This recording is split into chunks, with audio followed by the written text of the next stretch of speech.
Okay, I'm connected. Yeah, I'm gonna change camera because the one that I have, I really hate it. And I was looking instead of using ChatGPT. I've not been using ChatGPT for more than 1 month for content creation, but for just the camera, I was looking, and there's like the DJI Pocket 4 that's gonna be released on April 16, and it looks like it's gonna be a really great camera for vlogging and live streaming. So I'm gonna look at that. I'm gonna return the one that I have, so for probably a couple of weeks, like 2 or 3 weeks, or maybe less than that, I will be without a gimbal. So I would probably do video indoors instead. But the content will not change. I'm trying my best. Lately, like these past 2 or 3 days, I was just looking on TikTok because I've heard someone. I was also looking for some mentor to help me on social media, and I found one girl, but she was only targeting women, and I was pretty disappointed with their behavior. I was saying that if she pretended to be a queen in communication, like she said, she should also accept men, because I told her that men are not. Because like when I was going on TikTok, there was one woman who was saying that men are bad, and like no, it's not true that all men are bad. Yeah, but okay, the topic of the discussion is the light is you. Something that I just think about recently, and I had a great conversation yesterday. I went on Uber Eats and I made a mistake in my order because there is one restaurant. It has many franchises, but there is one like it's on Dalhousie Street, so very close to where I live. And I thought that the pickup location was there, but it was far away, so completely the opposite. So it led me to to take a Uber to get my delivery. It cost me more when I talked with some people, and it really helped me, because the thinking behind the light is you is that like sometimes when we cannot really find a direction, we don't know exactly where we should go, we are searching for a light. I remember back in the days in my 20s when I was struggling with bipolar very intensively before. Um, the picture that I had in my mind at that time was similar to a seafarer. I really capture myself as someone that is being on a boat in the middle of the sea. Hello, Father. Oh, you are from Indonesia. That's great. Yeah, I know. I know some Indonesian song. I will try to publish them on my Facebook. I have a Facebook page. It's professional page, so I'm sharing a lot of songs because for me, songs are extremely important to understand how people think. I know in Indonesia, Islam is the main religion, but there are other religion as well. But yeah, I know a couple of songs. I will really need to look at it. So it's a great place. Yeah. Thank you for being here. So when I talk about the light is you, it's instead of just searching the light for as something that is external to you, it's you have to look within you to find it. Because I feel that with social media, we are always looking at something external to us with the phone. We are always looking at our phone, but only a few people take the time to really know themselves, try to use a journal, trying to write on a piece of paper and reflect about themselves. Because it's not true that you're gonna find all the answer online. You have to spend some time alone. I remember I grew up in a different generation. I'm 35 years old, and when I was younger, Facebook didn't even existed. Facebook started when I was 17, 18. Before that, we didn't have any social media. The only way we had to communicate with each other was like Messenger, MSN Messenger. So it was one-to-one conversation. We did not compare ourselves with the outside world on a large scale as today. Today, how it works is that with social media, you can have access to the lives of everyone, and people only choose to reveal what they want about them.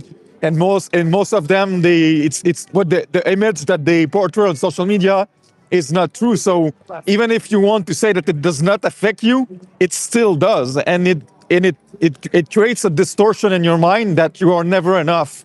But you will always be never enough if you don't know yourself. Because the more that you know yourself, the more that you know your value, you don't need to compare yourself to anyone else anymore.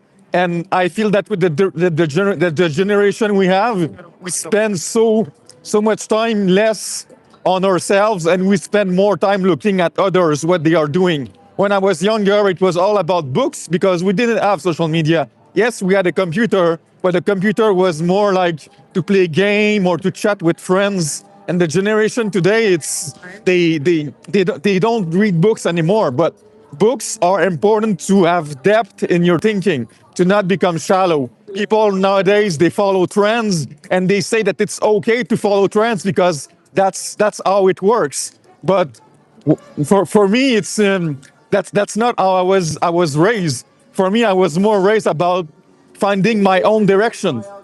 Hello, Austin. Yeah, there's a lot of noise here. It's like I repent. I turn from my ways. there are some people talking about Christianity. I think it disturbs you a little bit. I'm gonna move away from them.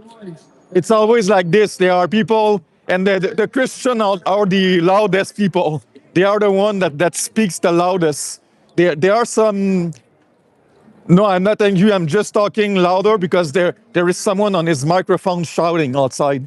I'm not sure about how my mic sounds, so that's why I was talking a little bit louder because I didn't want you to hear what the person was saying.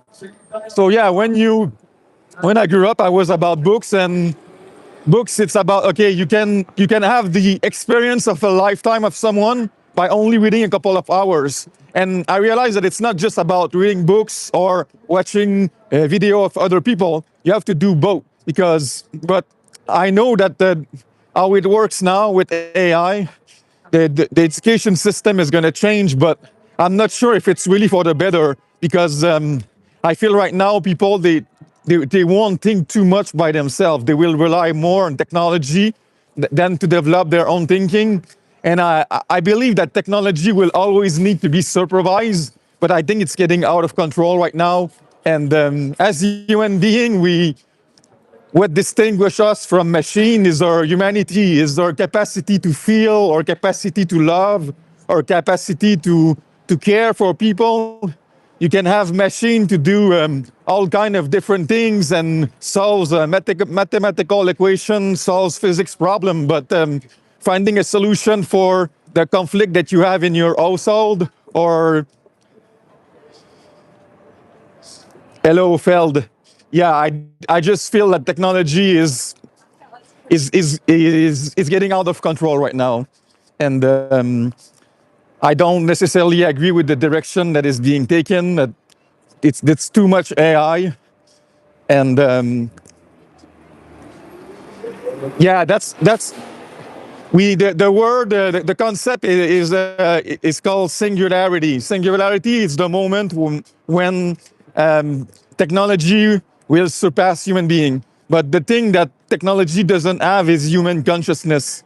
Consciousness is very difficult to program, and also another thing that technology cannot get that easily is creativity, because creativity is think outside the box, trying to find solution that a machine cannot do, because a machine will be able to draw a logical conclusion, but creativity, it's something that it's really innate to the human mind.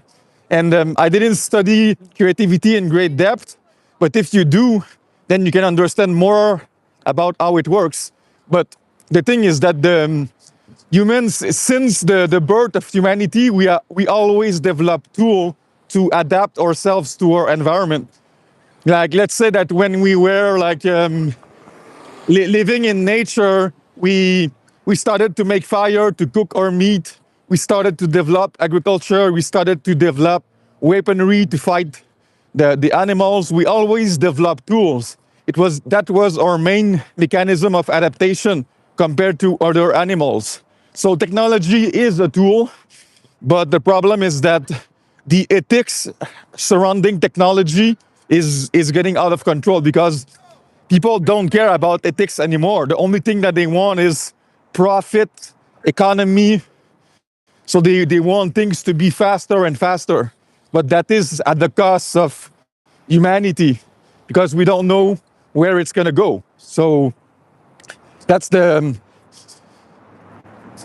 That's the biggest disadvantage of technology. But that's a very intellectual discussion. My main point today was to talk about the light, about being the light ourselves. So it means that instead of just looking at your cell phone for answer at something that is external to you, you should spend more time with yourself. Try to write in a journal. Try to write away from any computer, and try to discover who you are as a person, because there are just so many influencers online. You can look and find people that will tell you one thing, and even for one topic you could find someone that tells you A, and then you could find someone that tells you B. So it's pretty confusing, especially if you don't have too much knowledge. You don't have you don't have the critical thinking and the experience to have the right discernment to know whether or not if the thought that is being presented to you is good or not. It's not that easy to find people that are transparent, that has integrity. So I think the best way to learn yourself is just to spend some time alone, trying to write, and because writing, it helps you to get some consciousness about yourself, trying to know your story, trying to know where do you come from, trying to understand your past. There is no perfect family. We all have disappointment with our parents, the way that they raised us, and then it's important to write it down and to heal as a person. It when you post something like I did recently, I posted the story of my life on Instagram and on TikTok. And when you start to write and to share it to the world, what happened to you, that's healing, because you are seeking validation. Everyone, I feel everyone wants to be heard. Everyone wants to have a voice. Everyone wants to be considered. Everyone wants to feel that people care about them. They want to know that, yeah, the suffering or the pain that I've been through, it has a meaning, and it will help me to grow. It will help me to become a better human being. And above just all those consideration, above like all the work that you're going to do on yourself, it's going to lead you to the final point, which is finding love, finding a partner.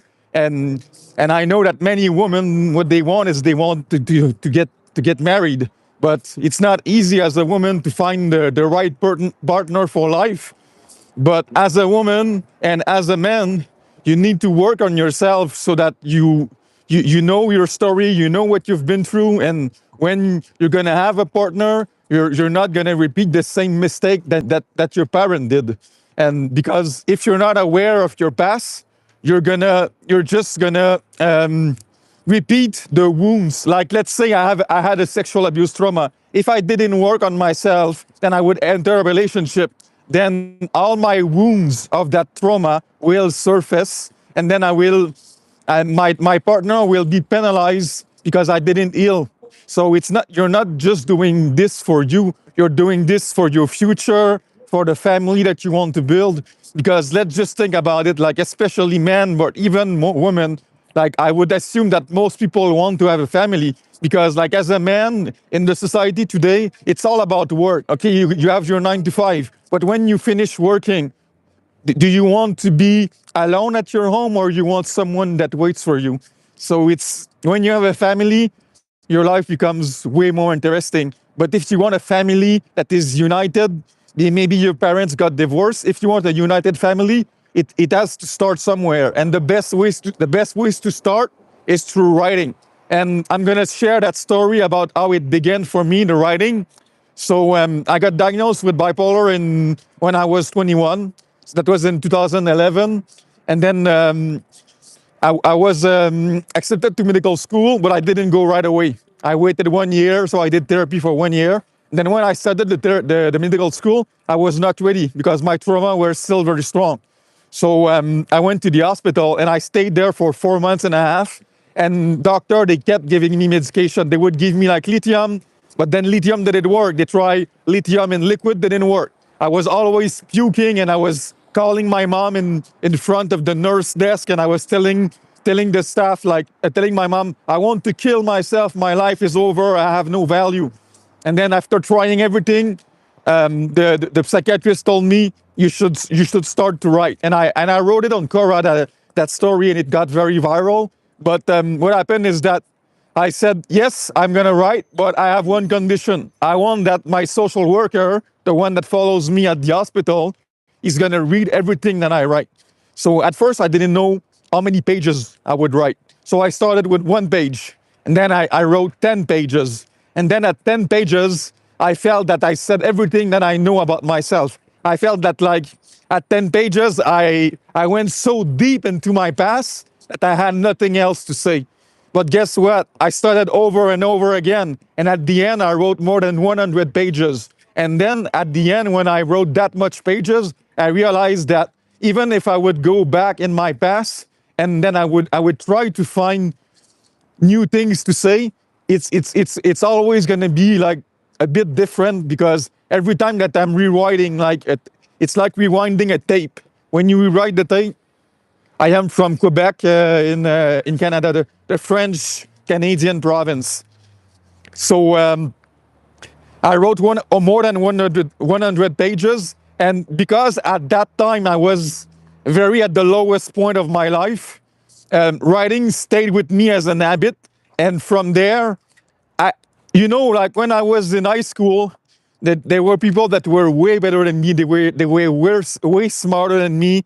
They had better grades than me. I wasn't born a great writer. English isn't even my first language. I started to write because it was a recommendation of a doctor, because nothing else worked. And then I kept doing it really religiously, because my mother has been diagnosed with bipolar for over 45 years. So it's like I felt that I had to be the hope of my family. I didn't want to finish poor like her. What happened to her is that she got diagnosed in the 70s, and during that time, the stigma around mental illness was way stronger than it is today. I don't know if you know, guys, about this movie, the One Flew Over the Cuckoo's Nest. It's a pretty old movie with Jack Nicholson, but it portrayed psychiatry in a really bad way. And psychiatry, even today in 2024, it still doesn't have a good reputation. People, they have doubt about its scientific validity, and but at that time it was even stronger. So my mom got isolated. Even when she was at the hospital, she expected her family to visit her. No one came to see her, so she was pretty discouraged. She was working as a nurse, as a secretary, medical secretary. But then after she got diagnosed, she never really worked again. And she was on social welfare all her life. And she went to church, into Christianity, to have some support from the people of the church. And yeah, she lived her life like this, trying to raise us. But probably that if it wasn't for bipolar, she would have continued to work, and her life would be completely different now.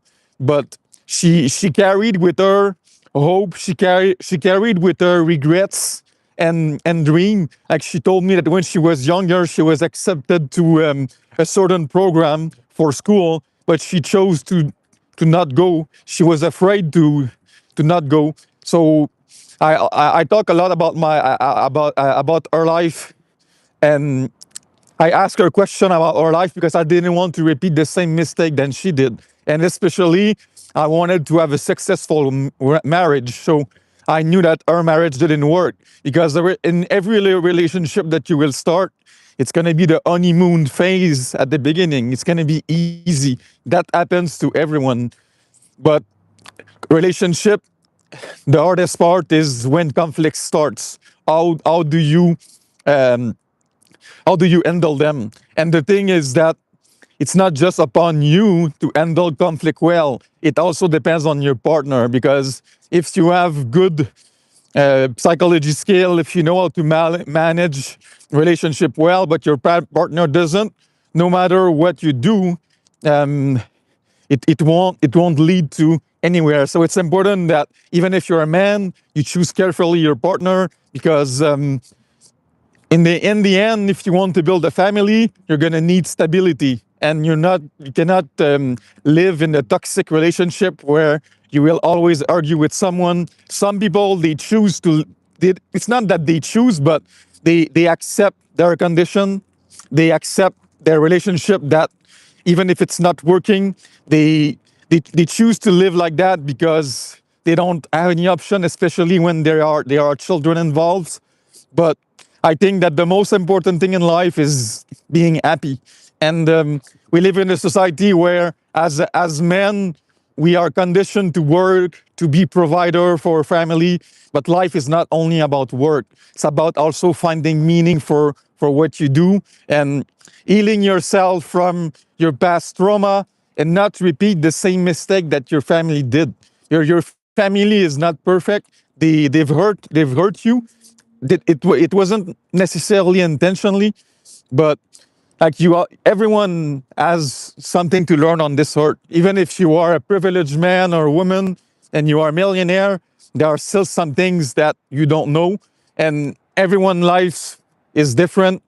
And it's about finding your values, about finding what's the most important for you.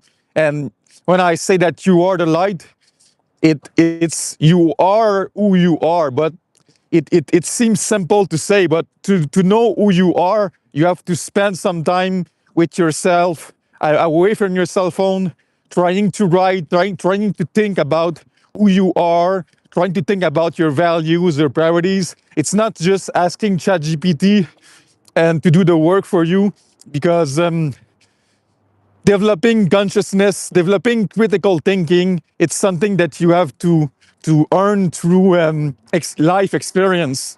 That will help you to determine which path is the best for you, and it will also give you the discernment to know which people are fake and which people are good. It's not easy to find the right people to listen to. It's because we have so many influencers today. So which one is the best for you? It really depends on who you are. You cannot find the best match if you don't know who you are. And when I was at the hospital, mental hospital, we didn't, most of the time, we didn't have access to our cell phone. So I had plenty of time to think by myself and to ask myself some existential question. But nowadays with social media, it's not about existential question anymore. It's about, oh, I'm going to follow trends because everyone is doing the same thing and it's working. So I'm just going to repeat the same pattern. Like, there is no depth in thinking. It's pretty shallow. If you want to find your own voice, it's not about doing what everyone else is thinking. It's about, like, what value can I bring to the world? Like, if you think about even the artists that are doing movie production, like on a large scale, like Christopher Nolan, Steven Spielberg, do you really think that they are just following trends? No, they are artists, they are creator, and when they direct a movie, it comes from them. It does not come from the latest trends. This is so stupid, and I'm really disappointed with how the social media works nowadays. So I think but for that to be a true artist, to create something that has real value to the world, you need to know yourself. Because it's not because you have views on TikTok, on Instagram, that necessarily you are a good person. It's people find their values in the number of followers and views that they have, but that's not the real value that you have as a human being. The value that you have is more about your human qualities. Think about, like, what kind of legacy do I want to leave to my children? Will you tell to your children? How will you describe yourself to your children? Will you say to your children, I have 10,000 followers on TikTok, I have 20,000 followers on Instagram? It has no meaning, it has no sense. Like, to be able to describe yourself accurately and leave something to the world, not only the outside world, but to your own family, to the children that you will raise. You have to know yourself as a human being, and it goes beyond the number of followers that you have on social media. There is more depth than that. So unfortunately, I can tell you that from what I'm seeing, it's not that everyone that is successful on TikTok, on Instagram are just shallow, but for me, this is not how you're gonna find the real value of yourself. And it's more about knowing yourself. And when I say that the light is you, is it's about yourself. So if you look at a cell phone, the light that comes from your cell phone is that's not you. That's your cell phone. It's external to you. And we are always using the cell phone as a tool. And we want all the answer to come from something that is outside of us. And the cell phone is like an extension of our brain. But since the human has been on Earth, we lived without technology, and it's not that we should not use the technology, but we should more think about who we are as a person, finding a meaning, finding a direction. Because when you have pain, when you have suffering, when you have trauma, it's not a machine that will give you the comfort that you need. Even if ChatGPT tells you in great depth the logic and the psychology behind trauma, that's not what how you're going to find satisfaction. That's not how you're going to feel being heard. Because when you are traumatized, when you have pain within you, what you need is human touch, human contact. You need someone to hug you. Hello, Sozio. You need someone that you know will care for you. So, as a human being, we are emotional creature, and technology cannot replace human warmth. So, I think it's really important that we know ourselves more than ever right now, because technology has limits, and it's important to see it. Because if we think that technology can replace us, we are completely mistaken. And like I said, it's not just about the impact that you want to have on the outside world, but the impact that you want to have in your immediate family. And I'm not thinking even the children that you will have, but to your mother, to your father, to your brother and sister. Like, how you gonna, you can have, I grew up when I was younger, and I had way problem with my family. It was not that easy. My mother, she's the one that the person who raped me. He asked my mother if I could spend the day with him. My mother said yes. So what happened because of that is I had a lot of hatred. I had a lot of resentment towards my mother, and it's not completely gone. It's a relationship of love and hate.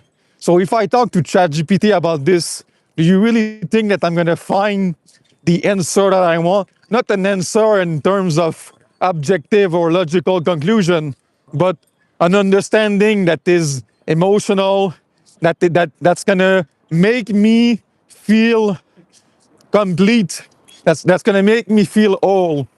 And it's the same thing for women. Like women, they have their own trauma, they have their own background, their own history. And if you want to understand women better as a man, you have to understand yourself first. Because when you understand yourself first, that's when you're gonna be able to recognize the pain in the life of someone else and provide the care and the attention that she needs. Because women can keep complaining about men, how men are not the way that they want. But as men, the challenge is to try to understand women as much as possible. But if you want to understand someone else, you need to understand yourself first. And I think that with technology, with ChatGPT, we think that a machine has all the answer for us, but see what kind of answer that the machine has to provide. The machine provides only answer that is already known. Yes, that's at least you are being honest. I really appreciate what you're saying.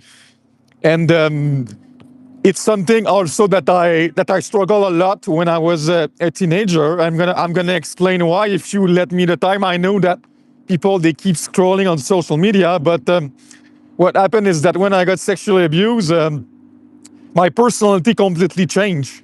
Before I used to be extremely energetic, outgoing, and sociable. And then after that, I became extremely introspective, withdrawn. I was always in my bedroom, and I was not talking to anyone. And then my father he died when I was 18. Not too long after that, my grandfather died, and then my grandmother. I didn't talk to anyone about what happened. And then when I was 21, I got diagnosed with bipolar. I went into the psychologist's office. He started to ask me a couple of questions. And at that time, it's important that I mention the context, but I had a perfect GPA. I was in the army. Like every woman in my program, they admired me. I felt like a rock star at the time. And then when I went to the psychologist's office, it's like I felt that I didn't know anything.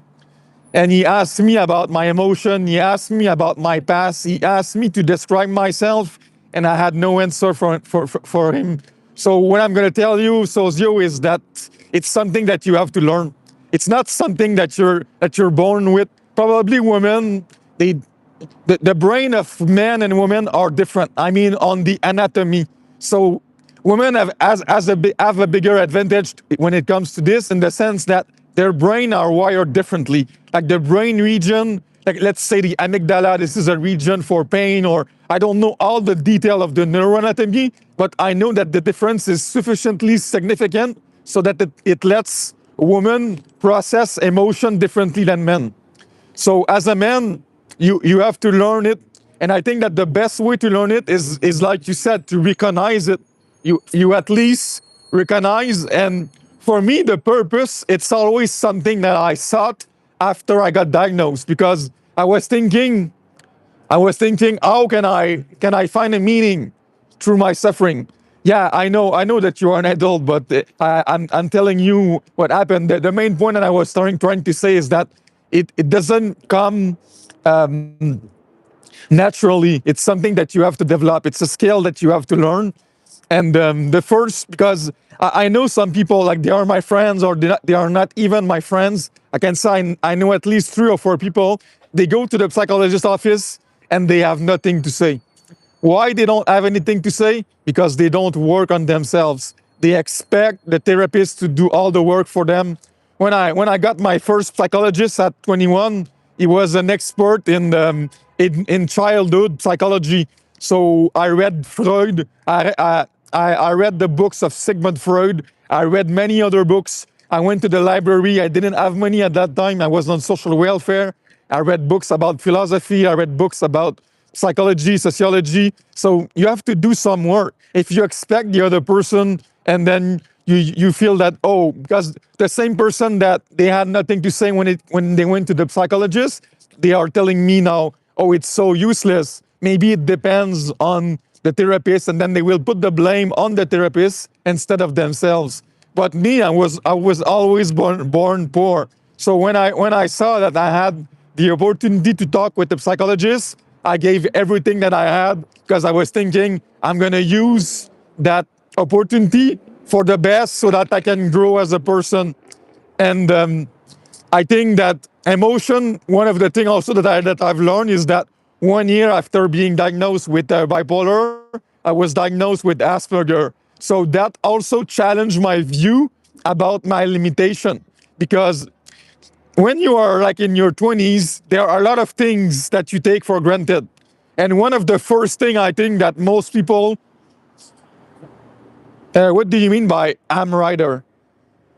So what I mean is that you take a lot of things for granted. One of the first things that people takes for granted is their health. As long as you are healthy, you don't think that, oh, health is precious or health is important.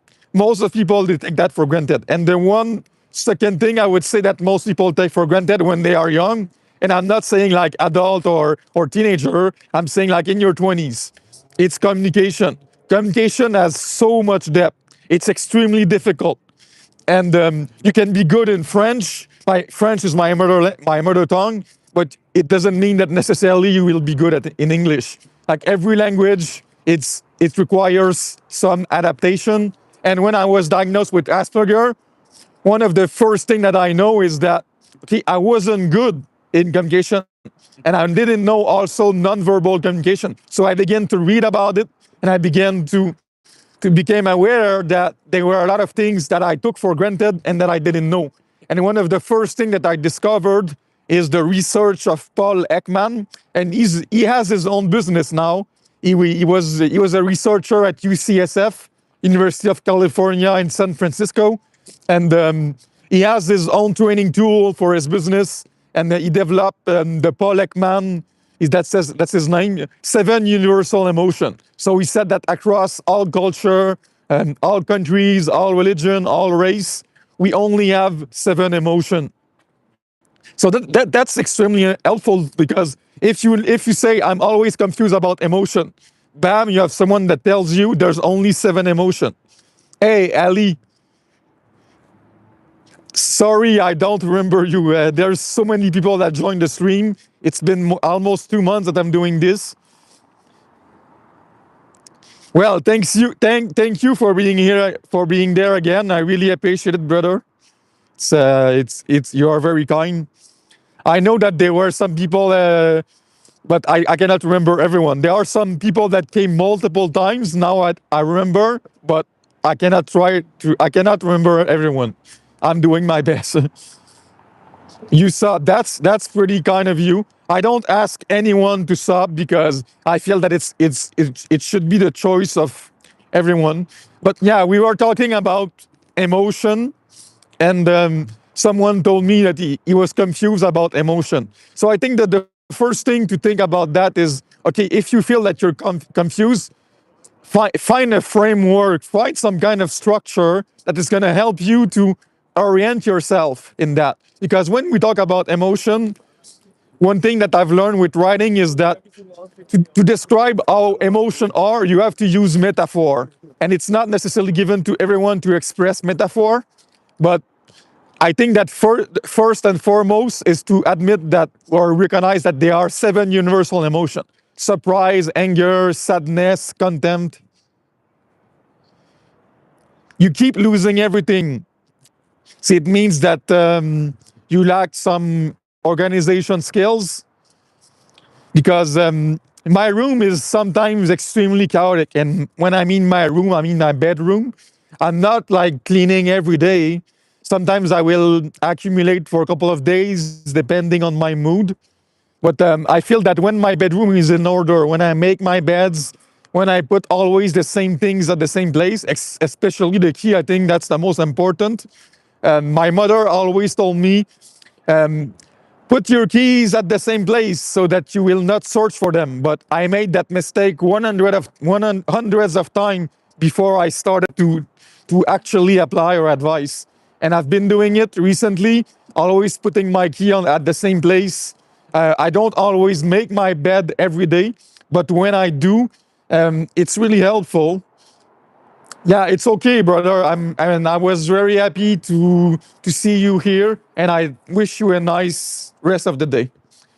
So I'm gonna continue to talk about emotion, and the second framework that I found was with Simon Baron Cohen at Cambridge. He was doing some research about autism.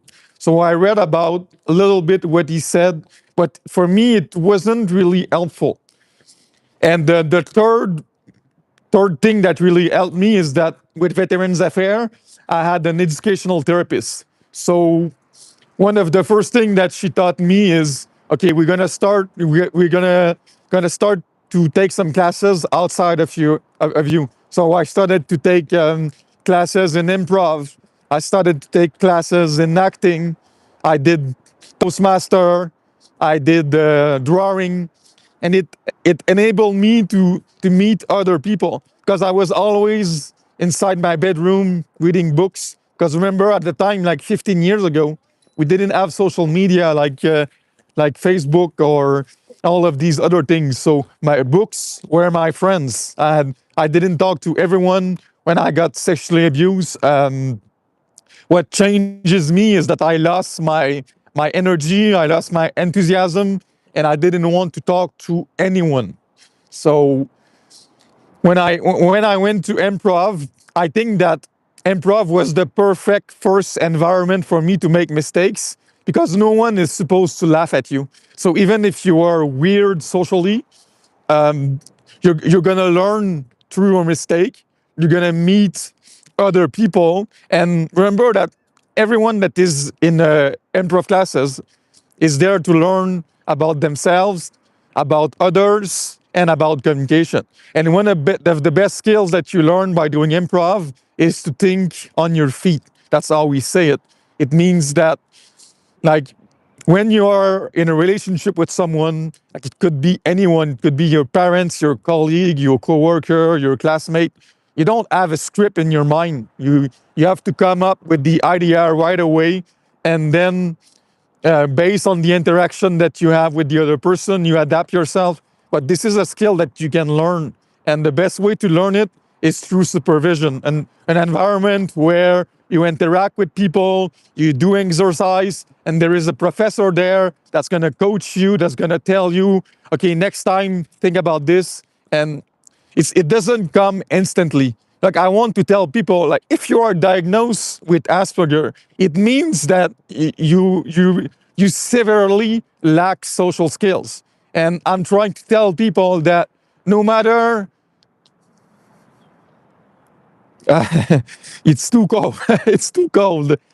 It's too cold during the winter. I would say January, February, it's hell.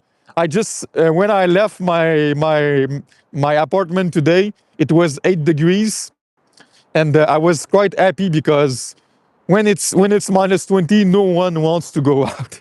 It's it's very for me. And then acting, what I learn in acting is more about showing emotion because we analyze movies because in acting, you already have the script. So it means that you don't have to think about the text. It's about the delivery. So it's a different skills than improv. Improv, it's more about adaptation, think on your feet, thinking right away. It means that you talk without thinking, a bit what I'm doing right now. And when I started my live stream, I was pretty bad. I was only waiting for people to come before talking. But now it's been 2 months and I'm better.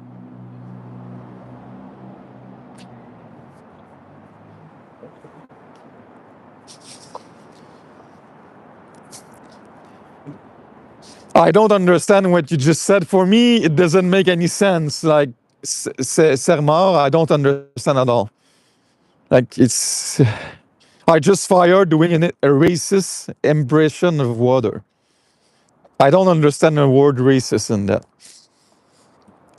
And I don't see what's the what's the meaning of this compared to what I was saying. So I'm going to continue to talk about the benefit of acting. Is that once you have the script, once you know exactly what to say, the next step is how you're going to say it.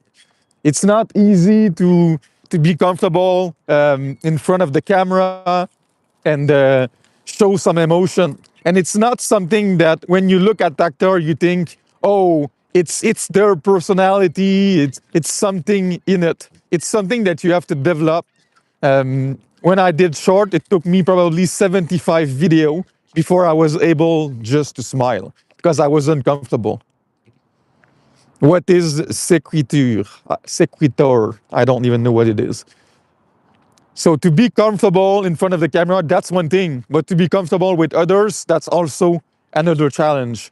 And when you take classes, and it's always a supervised environment, you have a teacher that's going to guide you, it's going to push you up to the up to your fullest potential.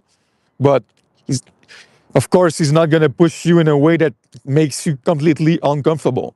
The goal of taking those classes is to just to be a little bit uncomfortable, to stretch a bit your personality, to explore things that you wouldn't be able to do on your own. And then after that, like, because I feel that for everyone, especially in their 20s, improv and acting are extremely important classes to take. Depending on your goal, of course.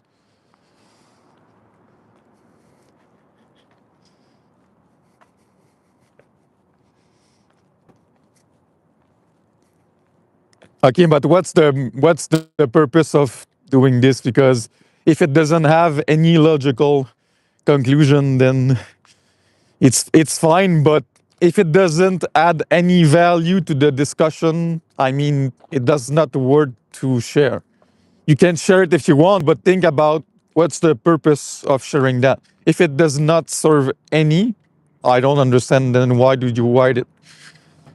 I think the next step, once you have done acting and improv, it's Toastmasters.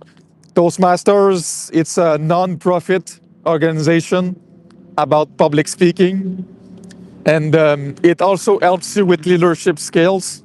But I would say that the most important is the public speaking skills. I know there's a lot of people when they start Toastmasters, they are very afraid to speak in front of others. It is not given to everyone to be able to say, okay, I'm gonna go prepare a speech and I'm gonna deliver it in front of others. There's many people that are afraid of judgment, and I'm not judging them. I'm just saying that it can be a fear, it can be a challenge, and the best way to grow as a person is to challenge yourself, is to do things that you know that are difficult for you. You know that it's gonna make you uncomfortable, but you're never gonna grow if you always sit in the comfort. You have to you have to say like, okay, I know it's gonna be hard, but I'm gonna do this, and I'm gonna be proud of myself that I did. And the first few speeches are gonna be hard.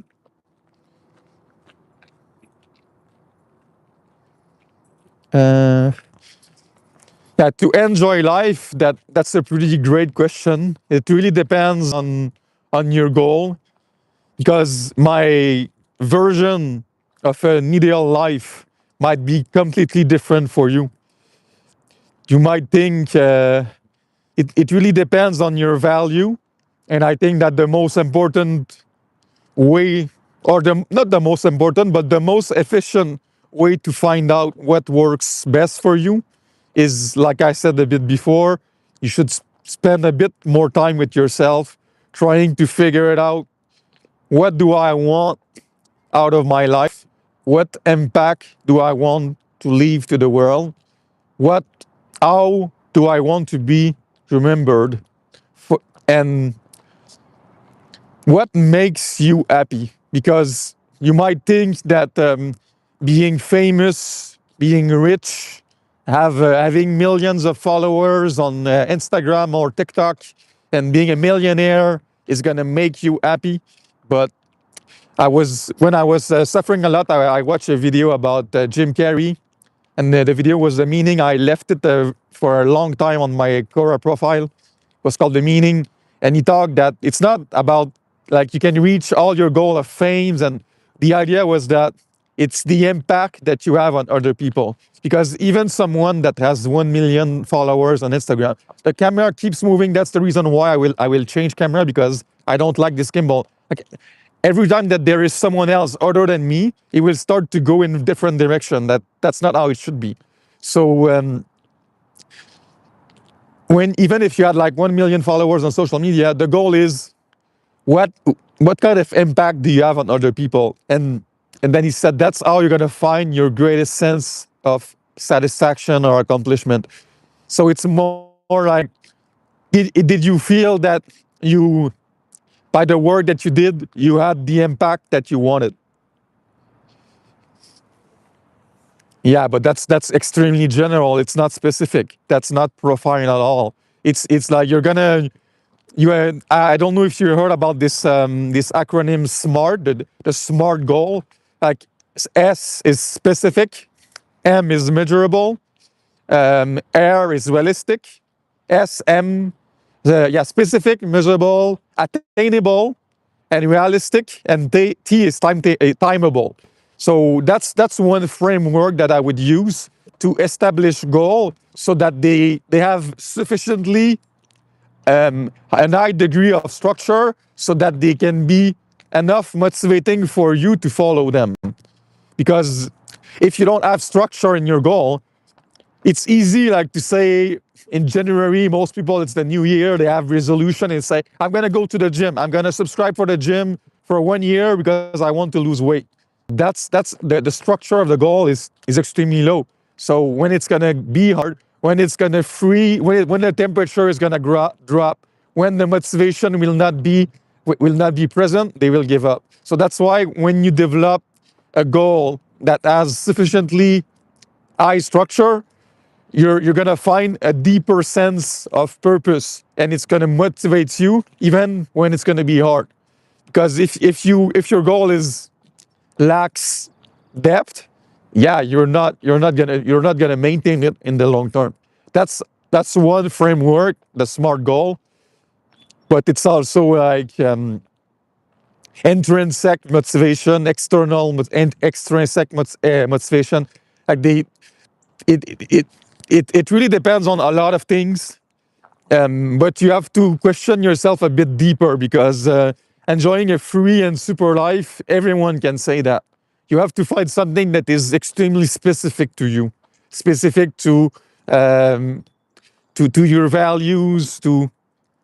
Yeah, that is a bit more precise. But because if you just say I want to enjoy a free and super life, doesn't tell me anything. But if you have that goal, then at least you are more you have an orientation. But it does not tell me how you're gonna get there. So you have to be more precise. And yeah, people will tell you, oh, it's just step by step. Because even if you see the whole staircase and there are 1,000 steps, you have to think more about what's the next actionable step that I can take. And when I mention actionable step, it means that it's something that you can do right away.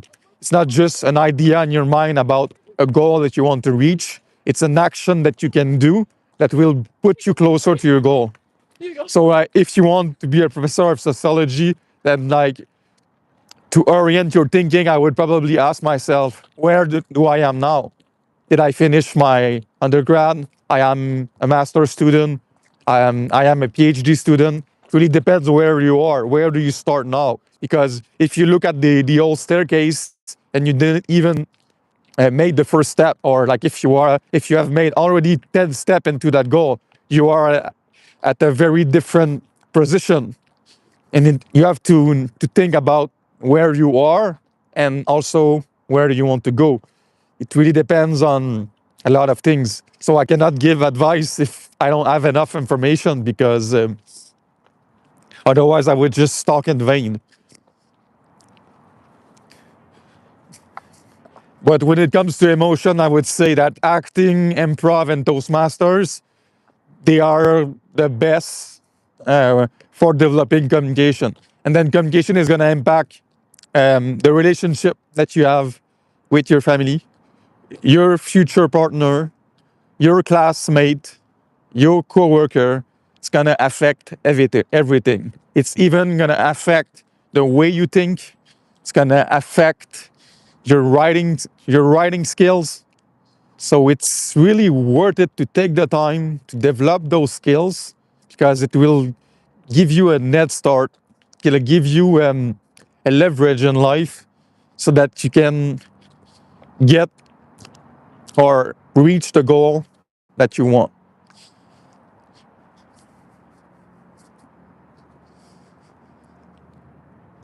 So it means that you want to be free from all pain. You want to be happy, but you don't want any anxiety.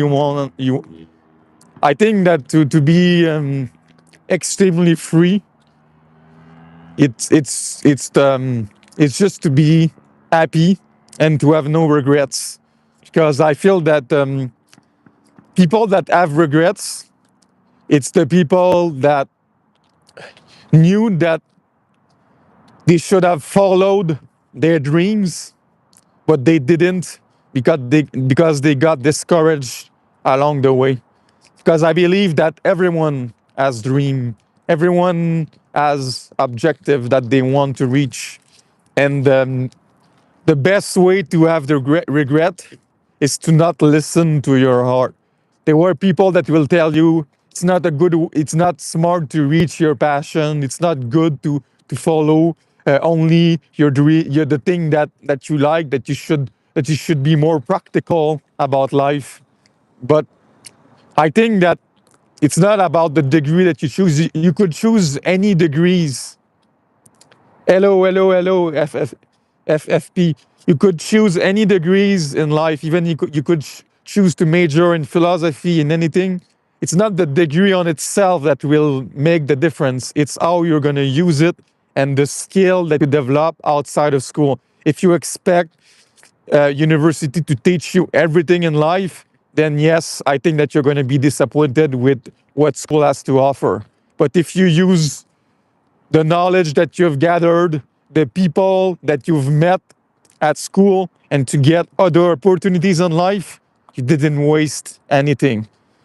And that's the most important thing is I think that if you don't want to have anything that affect you, live without any regrets. So when you have something in mind, and I would say relationship is probably the most important thing in life. And when I say relationship, I don't necessarily mean a romantic partner, finding a wife or an husband. I mean the relationship that you have with your mother, with your father, with your brother, with your sister, with your classmate at school, with your coworker, with your teacher. That's where you're gonna really find the most happiness. It's not gonna be when you're gonna study with your books alone. It's when you're gonna be interacting with other people. And if you want to make each interaction that you have with others the most impactful possible, it means that you're going to need to endure loneliness. And I think that's something that in your 20s it's extremely difficult, because I observe that many people wants to be with their friend. But when you are with your friends, and it's a paradox, I say that relationship can be extremely beneficial, but at the same time relationship can become a trap, because when you are with a group of friends, you are not thinking about your problem. You are not thinking about who you are. You are not thinking about your goal. So if you want to develop yourself to the full extent, you have to be able to live alone for a while. And while you are alone, you can develop yourself and become a better person. But I think that the greatest interaction that you can have is when you are fully developed as a person, because you have done your own research, you have done the work. So whenever you're going to have an interaction with someone, you can reach you can reap the all the fruits, all the benefit. I started with this on the stream, but yesterday I made a mistake. Okay, I'm gonna tell the story. I made a mistake. I ordered something on Uber Eats, and there's two restaurants with the same name. So I thought that the restaurant was just close to me, like 5 minute walk. So I chose pick up, but it was far away from me. So I had to use Uber to pick up the food. There was one guy from Afghanistan. I'm not gonna say his first name out of privacy, but I talked with him, and we talked for 15 minutes, and it really helped me. And then when I returned, I paid another Uber to return home, and I had a talk with someone from Burundi in Africa, East Africa. Another extremely great conversation. The guy had 4 children, and we talk a lot. We talk for 15 minutes, but in really, really great depth. And I could get all the benefit from this interaction because I know myself as a person. Even though I don't have child, I have two friends that are over 60. One of them has 4 children, and they are in their 30s and above, and the second has two boys, and they are also in their 20s. Because when you have children, your mindset shift. You're not only thinking about yourself, you're thinking about how you're going to raise your child. Because like I said that a bit earlier, just think about it. How will you present yourself to your child? What will you give And even if you don't have a child, it's a good exercise, like just to put you into that context. Will you say to your child, I have 10,000 followers on Instagram? No one really cares about that. So when you talk about your the legacy that you want to leave, it's not necessarily through the work that you will do. It's also through your family, because your child, if you have a son or you have a daughter, they are a continuation of you. If you want to become immortal, it's not through technology, it's through biology, it's through it's through your child, because your son and your daughter will carry the legacy that you have learned throughout all your life. So if you want to share with your child what you have learned in a way that you don't have infinite time, you have to think really really smartly about what I have learned in life. But it's also, you have to learn yourself about who I am as a person. And if you have a life full of regrets because you didn't take the opportunities that you had, and that's also something I want to say, because opportunities that are romantic are extremely important. And most people, when the honeymoon phase is gone, when the conflict starts, they give up. But every relationship is difficult. You have to work on it, and everything in life, I think, is difficult. But you have to be prepared. You have to be ready to ask for the help if you need some. You have to see professional, and to live a complete life. It's just to know yourself as a person. Even the Greek, they said that, know the self. For me, that's the most important thing in life, to know yourself. But most people, they don't know themselves anymore. They just follow trends, and they don't think by themselves. They don't have any critical thinking. They are asking for ChatGPT or other LLM for all the answers. I don't want to generalize, because it's not true that everyone are like that. But I feel that society right now is going in the wrong direction. But yeah, the way that I find the most happiness is through my interaction with others. But to have good interaction with others, it means that you can be comfortable with spending some time with yourself. That even if it's the weekend, you will not get drunk with your friend. That you will be ready to spend some time reading books, because people that get rich, people that get famous, that get successful, they have worked hard for it. Yes, it's getting colder, because now we are the sunset is has already passed. Yeah, it was 8 degrees when I left. Now I think the temperature dropped to 6 degrees or 5 degrees. But I am not on a t-shirt. There are some people that I saw when I was walking, they were wearing t-shirt. I think that's a bit extreme, because you have to protect yourself from the temperature, as you said. Yes, it's the psychologists, I will say, they are a mentor. They are guides. Not everyone has access to psychologists, but I think the first step is to write, to know yourself, because that's the best way to find your place in the society. Because you can aim for a million goals. Like ChatGPT, if you want to tell ChatGPT, okay, I'm gonna run a marathon, I'm gonna start a business, I'm gonna write a book, anything that you want, ChatGPT will tell you exactly what to do to get there. But the thing is, what do you want to do? What do you want to accomplish? Even if you could become anything, that you could do anything, what do you really want to do next? And ChatGPT will not be able to to give you the answer to that question. You can ask ChatGPT, what do I want to do next? What do you expect that ChatGPT will tell you? Like, it's your choice, it's your life.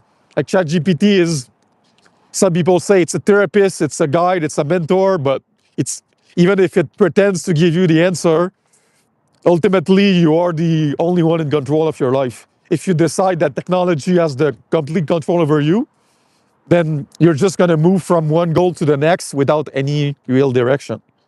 So if you really want to become happy and not waste time in your life, figure it out right away what's the most important thing for you, because it's not true that you can do everything. You have to choose. You have to prioritize, and the more specific is your goal, the more you can be, or the most you can stay focused on it. And that's the most important, is whenever you have a goal, whenever you have an idea in mind, focus on that goal until you reach it. And then once you are done with it, start with another goal. So that's the limit of technology. It cannot decide for you.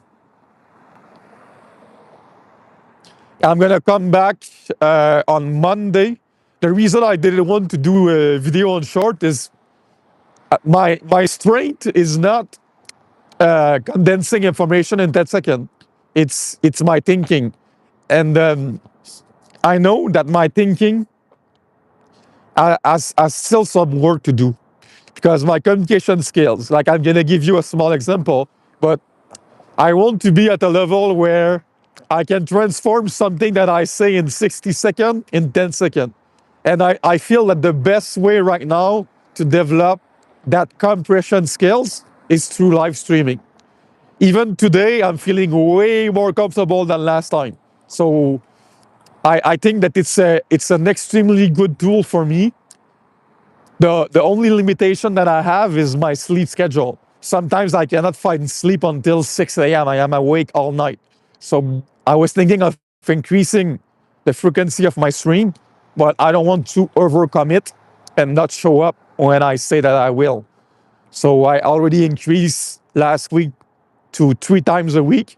I'm going to do that for a couple of weeks because it's going to be easier and easier now. The temperature is extremely great. We have summertime.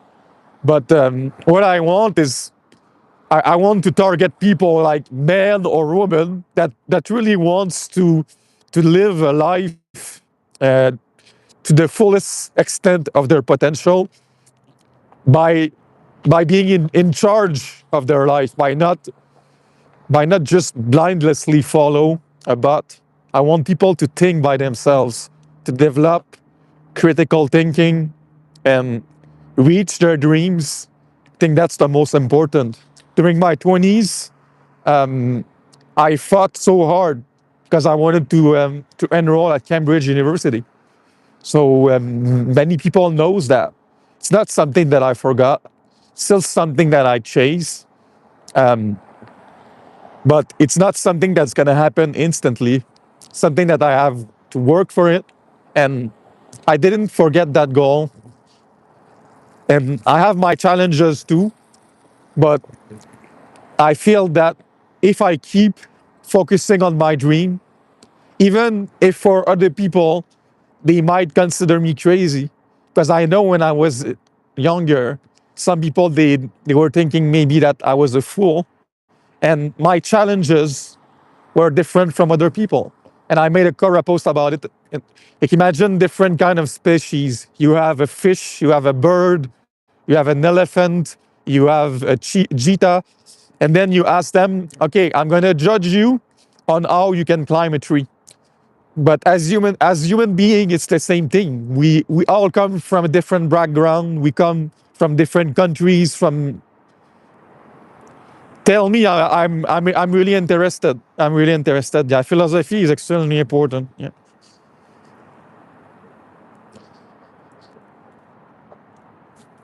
You can give me the name. I will try to research for it. Yeah. So yeah, we are all different species, and if we ask someone to climb a tree, then it's not possible to judge people, because we are not starting exactly on the starting line. We have all our difficulties or barriers to overcome, and something that might be easy for you might be difficult for another person. And I think that's the most important, is to recognize that even if you are not exactly where you are, You should never give up, even if no one else believes in you, because people started to pay attention to me. It didn't come instantly. There was someone on TikTok who told me the problem that I have is when I talk, no one listens. Yeah, but when I started to write on Quora in 2014, 2015, do you think that millions of people were reading?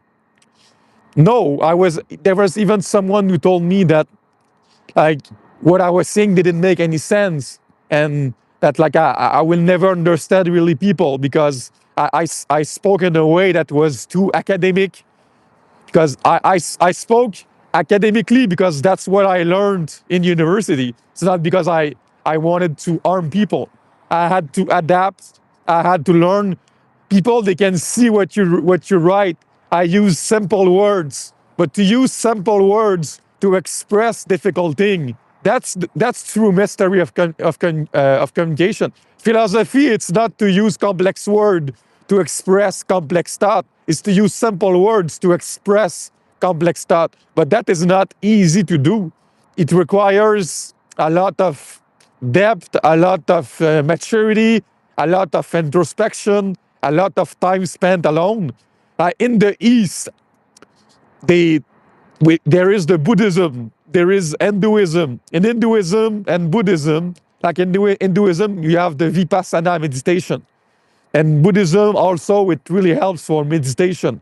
Meditation is not something that even in India there is the yoga. I've done a yoga classes, but the East has different philosophies, has different thinking about the human nature and about peace, serenity. In the West, it's more about the individual rather than the collectivity. We think more about power and dominance over others. It's always about being better than someone else, being richer than someone else, being more successful than someone else. There is always this comparison between one individual to the other.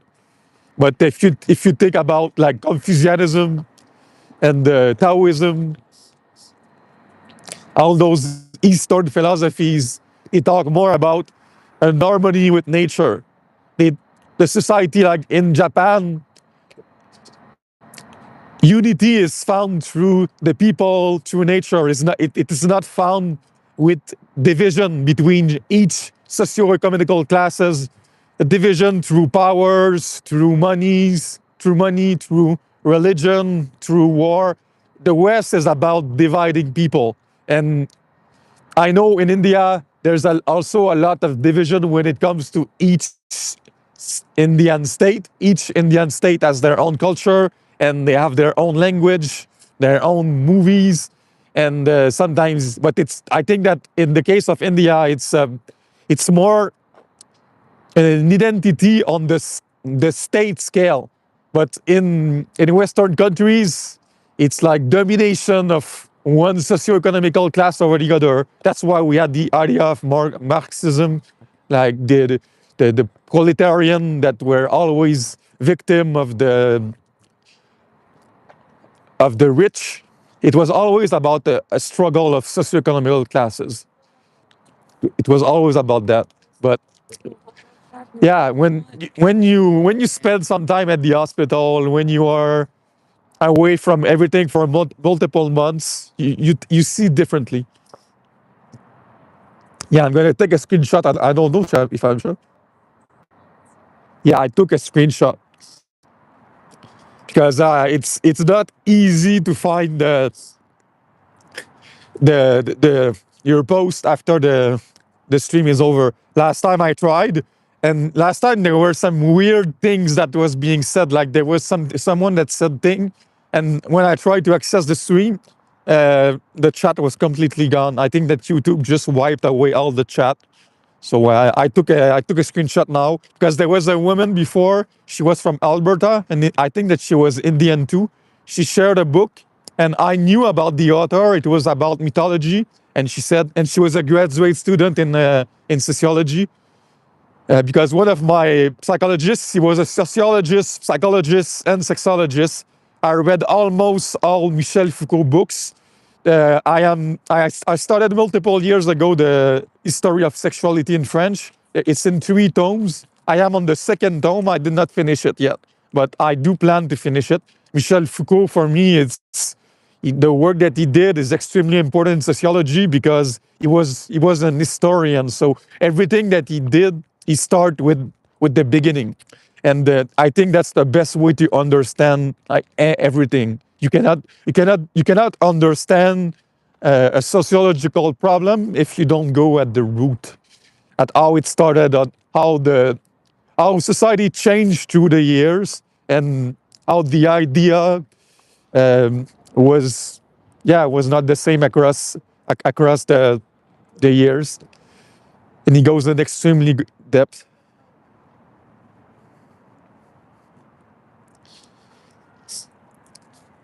Yeah, I don't have any WhatsApp group for. I have one WhatsApp group that I use, but I created myself for my friends. I have one friend from Bangladesh, but she's not living in Bangladesh. She's living in New York, and I have 2 friends that are living in India. So I am on that group, and I'm talking with them almost every day. That's my group. But I'm planning to go back to Toronto, and I have some connection with the Jain temple there. I'm gonna return because I want to see. I also went once to a Sikh temple. I went to like 2 temple. I went to one Jain temple in Etobicoke, and then there was another Jain temple. But in Toronto, there are a lot of Indian. That's what I really like. It's a great community. They are, yeah. When I was just in Uber, I met many Punjab. I think it's like I was reading this today. Like in India, it's 57% of Punjab that are Sikh, and then it's like 35% Hindu. I didn't know. I thought that it was. I thought that in Punjab they were a lot more Sikh than that. I really thought that Sikh were like largely dominant in Punjab in India. I was surprised when I saw that only 57% of Punjab in India were Sikh.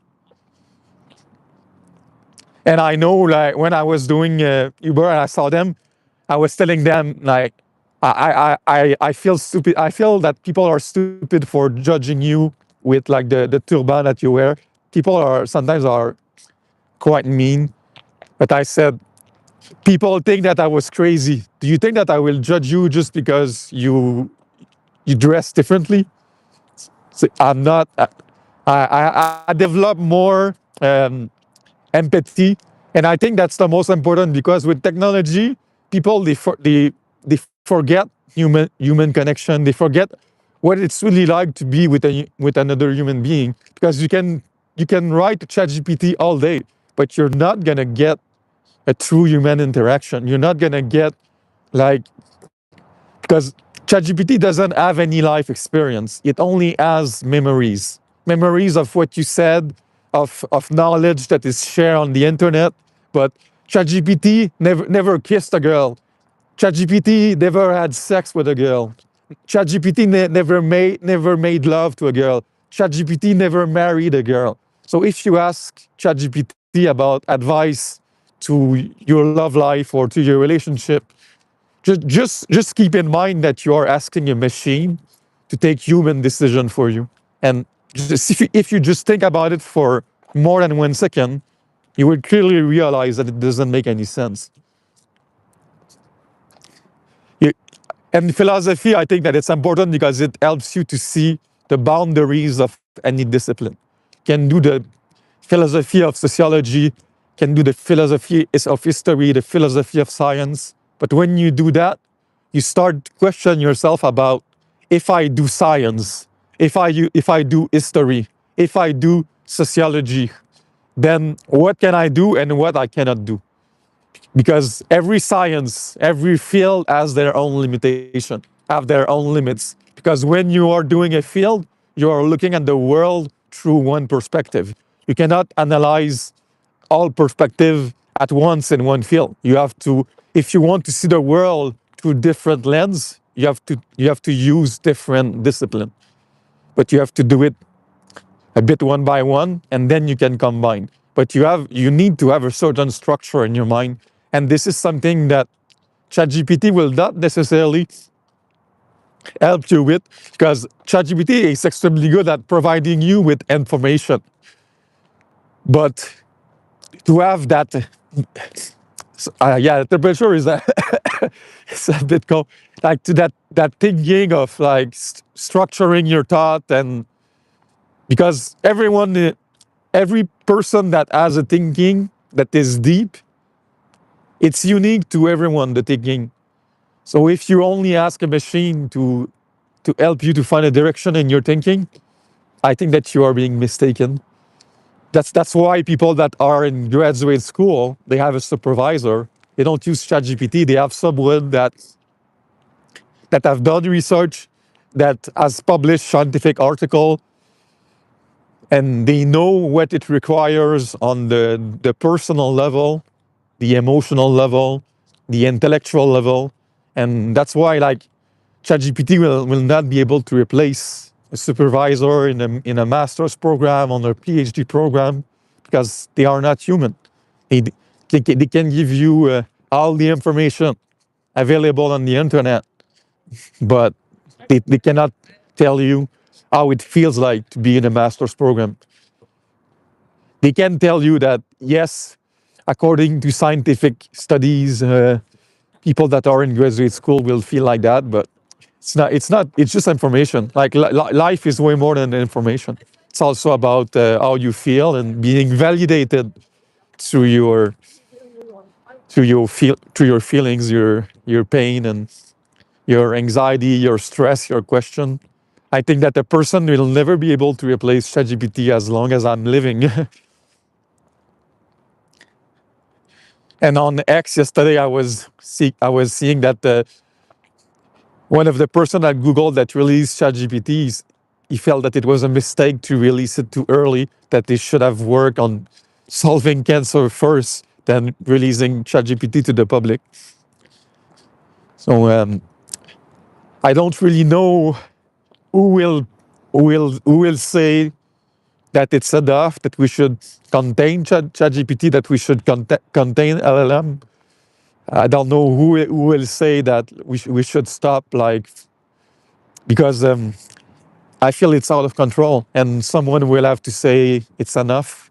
We need to change direction. Trump invested more than 500 billion in AI. That's a lot of money. But that's because AI is the leading technology right now. But things can change at any moment. If there is a better technology, or if we find that AI can be really harmful, maybe we will provide some limitation. I'm not sure how it will happen, but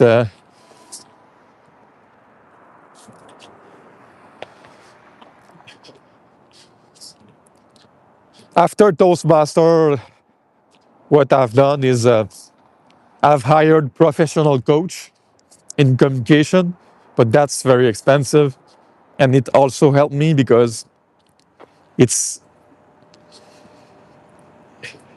transmission of sharing of experience. Coach are usually people that have worked at different places, and they are at the end of their career, and they just want to give back. You can gain a lot of things from those people.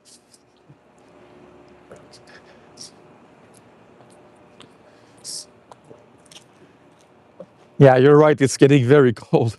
I've been streaming for almost 1 hour and 30 minutes now.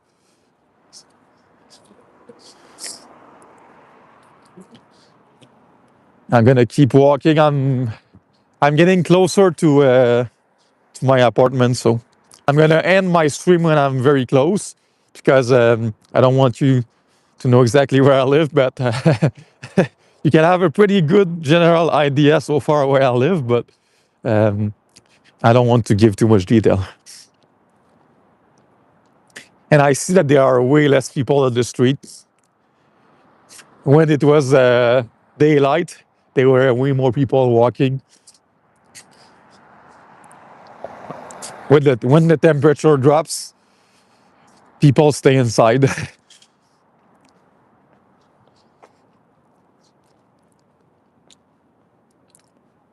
And I'm planning to buy a better camera than this because this one I feel that whenever there is a movement, it sees other person, it will focus on the other person instead of me. Now it got better than the previous stream because I kept monitoring it. I kept watching it to make sure that I was in the right focus. But I don't want to put so much attention to this because I want also to be able to look in front of me. If I'm always looking at the camera, I cannot look in front of me, and I cannot share anything about my environment. This is something that I would like to do. I would like to switch from the front and the back lens so that I can show around. There's just so nice thing to see around here, but unfortunately I cannot show it because, and now it's gonna get extremely dark. I'm sorry for that. It's only gonna be for a couple of seconds though. But if you have more people that want to do it, You cannot even see me, I bet, but yeah, it's because there is some construction.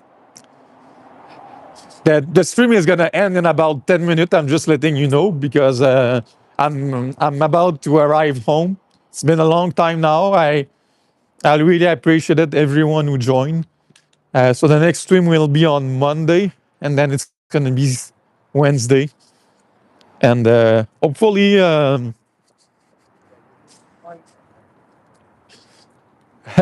Yeah, now I'm arrived, yeah, almost arrived. But I thank you for joining. Thank you also for writing me the philosopher. I took a picture and I will take a look at it. And yeah, you are welcome anytime that you want. Bye bye. Take care.